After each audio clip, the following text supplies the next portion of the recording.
So let's talk about something I find absolutely fascinating. How a really, really old method for learning, we're talking ancient Greece old, is getting a brand new life thanks to some of the newest tech out there.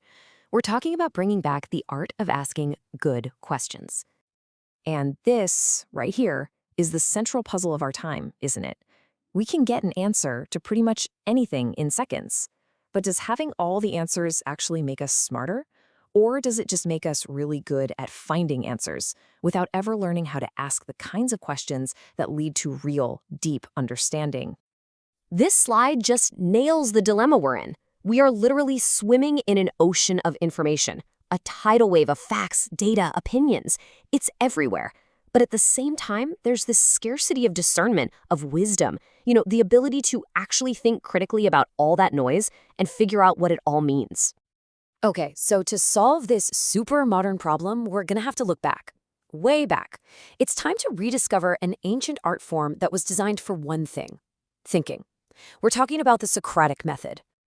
So what is Socratic learning really? Well, it's not about a teacher just pouring facts into your brain. No, it's a dialogue.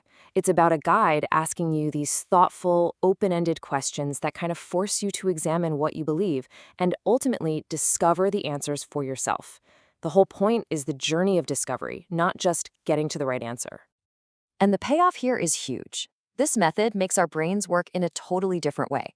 It forces us to challenge our own assumptions, to poke holes in our own logic. It helps us become comfortable with not knowing everything, which is a big deal. It builds what's called intellectual humility. The ability to say, I don't know, but I'm ready to find out.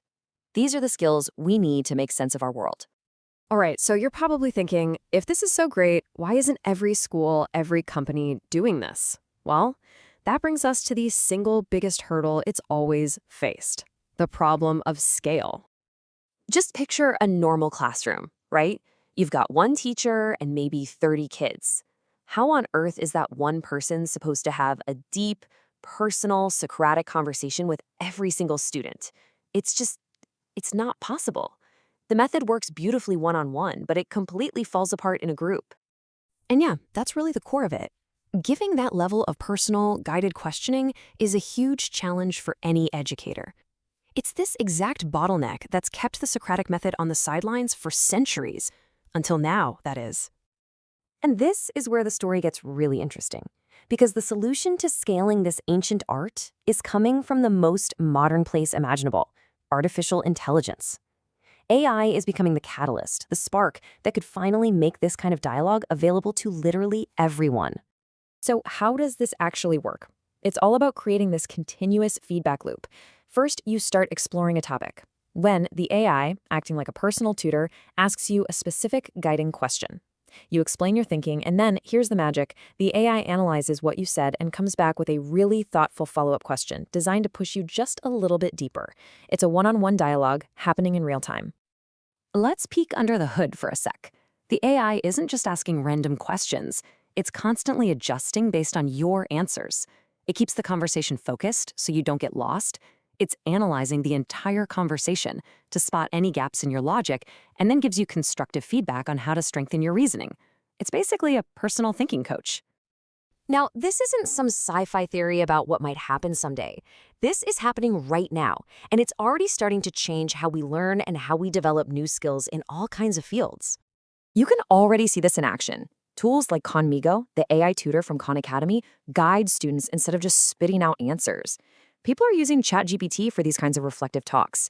And it's not just for school. Companies are using it for leadership training, and it's even being explored in therapy to help us self-awareness. So, and this is the most important takeaway, this is not about AI replacing human teachers. Not at all. It's about giving teachers a superpower. It's doing what they've always wished they had more time to do.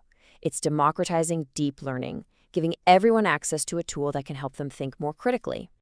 Which leaves us with one final, really powerful idea to chew on. What does the world look like when every single person has a personal guide in their pocket, a partner that helps them learn not just what to think, but how to think? What happens when we all get a little bit better at asking the right questions?